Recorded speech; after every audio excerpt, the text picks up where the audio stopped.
Hey guys, how's it going? Welcome to my video. We are going to do a video on a no crank no start issue with these symptoms. All right, so basically if you guys have an Infiniti or Nissan and you guys have an issue with the steering wheel when the car is off, where it doesn't lock, the steering wheel is free, it's moving. Normally what happens is when the car is off, the steering wheel is locked into place. All right, it's very difficult to turn it. However, in this no crank no start issue, what happens is the steering wheel is, with the car completely off, the steering wheel is loose. You can spin it. It's spinnable. All right, and when you try to start it, there's nothing. You get a no crank no start issue, and there's nothing comes on as far as what's on your dash. No lights. Seems to have no power whatsoever. However, your fob key remote does work. I mean, the when you try to open the doors and everything, the fob key does work. However, when you try to start it, there's no crank no start. However, when you put the fob key in the little fob key slot, that slot is meant for if you have like a dead battery or whatever, you put the fob key in. When you put the fob key in, it actually does detect the fob key, and it tells you on the dash that the fob key is inside the little insert space. However, it still will not start the car.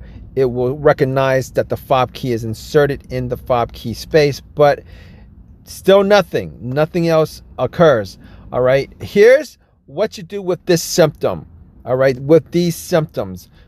All right, this is the set of symptoms that you have where the steering wheel is loose, and with it loose, with the fob key in your hand, when you try to in the car, when you try to start it, nothing happens. However, if you put the fob key inside the little fob key inset, it reads it.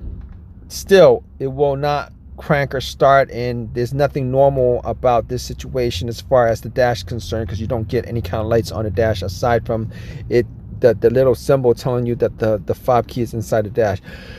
All right, so this situation, if you guys have this situation, and I'm actually explaining the situation to you because it's very important to explain these sets of symptoms, because no crank no starts, there are so many different symptoms that can create no crank no start, and this is this particular symptom for this video. All right, if you guys get this symptom, it's because of the steering lock actuator. All right, the steering lock actuator is under the steering wheel, on the steering wheel column. And what happens in this situation is it's either A, it's broken, or B, it's the motor itself is having issues. All right, the motor itself is not spinning. Normally it's supposed to spin when you try to start it. There's a motor inside that's supposed to do its job, and it's not doing its job. All right, normally in this situation, what you want to do is you want to change out that actuator.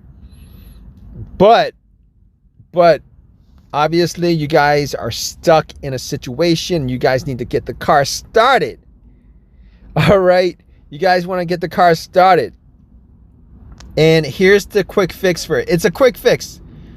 All right, if it's a quick fix, it might be a permanent fix, maybe.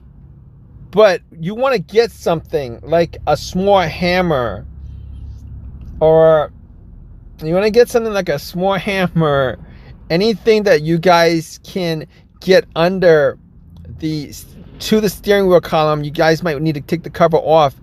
That's pretty much covering the steering wheel column.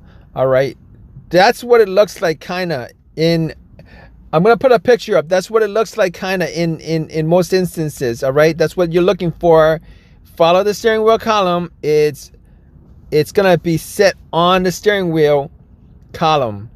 All right, it's not an easy thing. It's not a difficult thing to do with this setup. It's not very difficult, so you guys can do this. You know, take the cover off, see that little the actuator itself. What you guys want to do is take something, preferably a small hammer, or maybe something that has a little bit of weight to it, and what you want to do is you want to bang on it. You guys want to bang on it. All right, and then after you guys bang on it, you guys then can try to start your car, and if you're lucky, it'll start. If you're lucky, it'll start. It's like any motorized component that gets used, you know, that has wear and tear. A lot of times, sometimes the older it gets, maybe it'll get stuck. Maybe the motor gets stuck. Maybe your gear gets stuck or whatever, and you want to bang on it. If you bang on it enough, you know, it'll work. But this is a quick fix. After this, it might work for a little bit, and then it might stop working. So, you know, once you get your car going, you might want to think about changing up the actuator, the steering wheel lock actuator. I think they're going for like $80 to $120 or whatever, and they're not very difficult to take off and put back on, replaced or install, whatever. Definitely look into that. But if you guys are in this situation, you guys want, you know, a quick fix for this to get your car started so that you guys can get it back home to wherever you need to do. You know, it might work where you might be able to drive it like this for a little bit, you know, and if it happens again, just take a little hammer with you, and just maybe bang on it a little bit, and it might just keep on. You might be able to just keep on working it like that if you guys need to. However, you know, in the long run, you might want to just buy another actuator, lock actuator, and replace it. All right, guys. Hope this has helped you guys out with this situation. Definitely leave a comment in the comment section, or your own personal experiences with this. If you guys have any, definitely give me a thumbs up. Please subscribe and all that good stuff. All right, guys, take care.